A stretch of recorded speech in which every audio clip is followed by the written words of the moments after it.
यो हो North Carolina museum of आर्टको सेकेन्ड पार्ट मिनी ब्लग।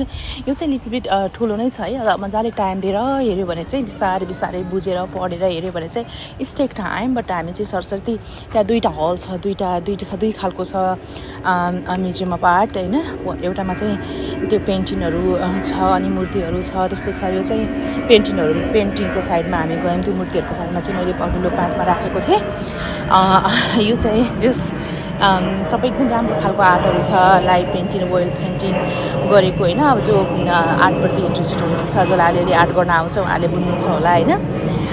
यो कस्तो राम्रो छ। मेरो छोरी चाहिँ यसमा अड्केर बसिरहेको छिन् अनि यहाँ स्पेसली उसले उहाँ डगलाई देखिन् अनि डग एन्ड डग स्वान होइन।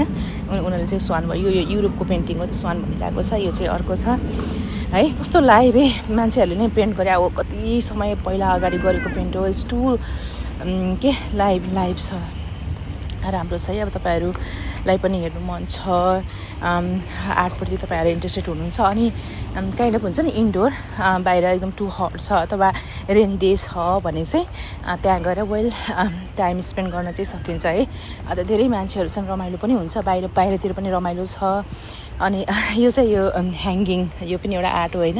यहाँ चाहिँ के लेखेको छ भने युजली वुमेन्सहरू चाहिँ हरेक किसिमको द इमोसन एन्ड देन हरेक किसिमको टेन्सनहरू लिएर चाहिँ त्यहीँ झुन्डिराखेको हुन्छन्, त्यही वरिपरि नै घुमिरहेको हुन्छन् भनेर भनेको थियो है। त्यसले चाहिँ नि यो चाहिँ अर्को खालको पेन्टिङ हो।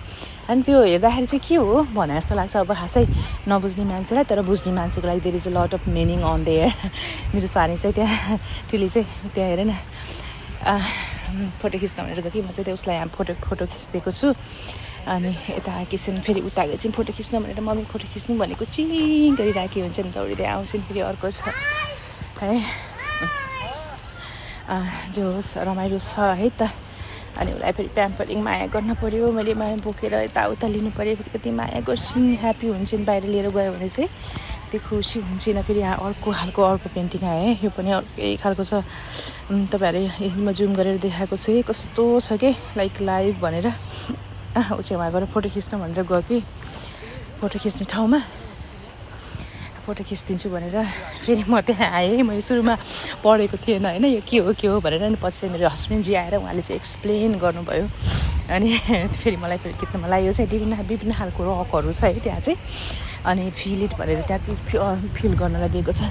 सबै कुराहरू टच गर्न मिल्दैन, तर यहाँ चाहिँ कुनै पनि कुराहरू चाहिँ फिल इट भनेर फिल गर्न मिल्छ होइन। अनि फिल गरिरहेको छ मेरो छोरी कुकुरले चाहिँ फिल गरिरहेको छ नि, उसलाई टच गर्न नपाएको एउटा दुइटा